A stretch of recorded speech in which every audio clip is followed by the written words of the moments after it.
வணக்கம் மக்களே. விவசாயத்தோட இன்னொரு பக்கத்தை நான் உங்களுக்கு காட்டணும்னு விரும்புறேன். இந்த புகைப்படத்தை பாருங்களேன். இதுல இருக்கிற பூசணிக்காய்கள் எல்லாம் தோட்டத்துல பறிச்சு சந்தைக்கு எடுத்துட்டு போக இருந்தது. இந்த மொத்த பூசணிக்காய்களோட எடை 106 கிலோ. இதை பார்த்துக்கிட்டு இருக்க நகரத்துல வாழ்ந்துகிட்டு இருக்கிறவங்க, ஏசி ரூம்ல உட்காந்து இதை பார்த்துக்கிட்டு இருக்கவங்க, அல்லது விவசாயத்தை பத்தின அடிப்படை கூட தெரியாதவங்க இதை பாக்குறப்ப அடடா பயங்கரமா இருக்குது, ஒரு நல்ல விலைக்கு வித்திருக்கும் அப்படின்னு நினைக்கிறீங்கல்ல. இது எல்லாமே விளைஞ்சு பருவம் வந்தது. இது எல்லாத்தையும் எடுத்து வயல்ல இருந்து குளக்கரைக்கு சமந்து, குளக்கரையில இருந்து வண்டி வாடகை பிடிச்சி சந்தைக்கு போனா அதிகமாயிருமே வாடகை. ஏன்னா எங்க ஊர்ல இருந்து சந்தைக்கு போனோம்னா 13 கிலோமீட்டர் போகணும். சரி, அதை மிச்சப்படுத்தணும். 3 மூட்டையா பிரிச்சு 34 கிலோ, 37 கிலோ, 38 கிலோவாட் அதை பிரிச்சு அதை இருசக்கர வாகனத்துல ஏற்றி இங்க இருந்து 13 கிலோமீட்டர் சந்தைக்கு போயிட்டு அங்க நுழைவுச்சீட்டு மூட்டைக்கு 10 ரூபான்னு 30 ரூபாய் எடுத்து அங்க போயிட்டு வித்தா எவ்வளவு கிடைச்சிருக்கும்னு நினைக்கிறீங்க? 106 கிலோ பூசணி போன விலை என்ன தெரியுமா? 477 ரூபாய் கமிஷன் போக. இதுதான் கசப்பான உண்மை. மத்த பொருள் எல்லாமே விக்கிறவன் வைக்கிற வேலை, விவசாயத்துக்கு மட்டும் வாங்குறவன் வைக்கிற வேலை. இன்னைக்கு விவசாயம் பண்ற பல பேர் பாத்தீங்கன்னா அப்பா தாத்தா வயசுள்ள ஆட்கள் தான் நிறைய பண்ணிக்கிட்டு இருக்காங்க. அந்த வயதிலையும் நிறைய பேர் கஷ்டப்பட்டு சந்தையை கொண்டு போய் வித்துக்கிட்டு இருக்காங்க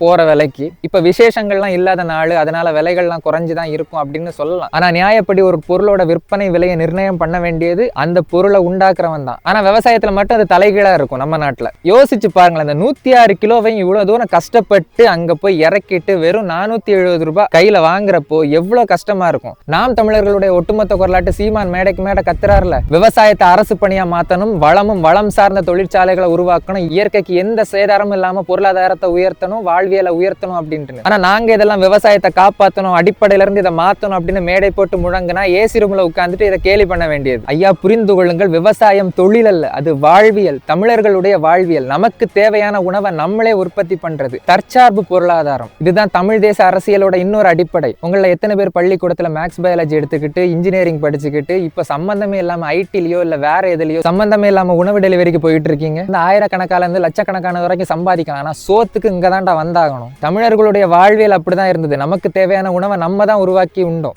எவன்ட்டையும் கையேந்தி நிக்கல. உழுதுண்டு வாழ்வாரே வாழ்வார், மற்றாரெல்லாம் தொழுதுண்டு பின் செல்வார்னு வள்ளுவனே சொல்லியிருக்கான். லட்சக்கணக்கில் சம்பாதிக்கிறவங்க எல்லாம் பசி எடுத்தா டேட்டாவே தின்னுகிட்டு இருக்கான். சோறதானே திங்கிறோம். விவசாயத்தை அரசு பணியா மாத்தி விவசாயத்தை வாழ்வியலா மாத்தணும். அப்படி செஞ்சாதான் நம்மளும் அடுத்த சந்ததிகளும் இந்த நிலமும் வளமும் காப்பாற்றப்படும்ன்றத காலங்காலமா கத்திக்கிட்டு இருக்கோம். இது பூசணிக்கு மட்டும் இல்ல மக்களே. தக்காளி, வெண்டைக்காய், கத்திரிக்காய், வாழைக்காய், இது எல்லாத்தையும் விட கொடுமை நெல்ல விளைய வச்சுக்கிட்டு இடத்தரகரை வச்சுட்டு அடிமாட்டு வேலைக்கு கொடுப்பான் பாத்தீங்களா? அப்பெல்லாம் ரத்த கண்ணீர் தான் வரும். இப்ப நிலைமை இப்படி இருந்தா எவன் விவசாயத்துக்கு போகணும்னு நினைப்பான்? அந்த இடத்த இன்னொருத்தன் வாங்கி பிளாட் போட்டு விற்பான். அந்த இடத்துல வீடுகள் வரும். இதனால அந்த இடத்தோட சூழலியலை பாதிக்கப்படும், தட்பவெப்பநிலை மாறும். இன்னைக்கு கத்திக்கிட்டு இருக்கீங்களா வெயில் அதிகமா இருக்குன்னு? ஏன் வராது? இப்படியெல்லாம் இருந்தா வரதான் செய்யும். கடைசி மூச்சை இழுத்து பிடிச்சிக்கிட்டு நம்ம நிலம் இன்னும் தாங்கிக்கிட்டு இருக்கு. இது ஏன் ஒருத்தனோட வழி மட்டும் இல்ல, ஒட்டுமொத்த தமிழ்நாட்டு மண்ணின் கதறல். நீயும் நானும் எவன்ட்டையும் கையேந்தாம நல்லா வாழ்றதுக்கு ஒரே வழி தற்சார்பு பொருளாதாரம். அதற்கு தமிழ் தேசியமே தீர்வு. வெல்க தமிழ்.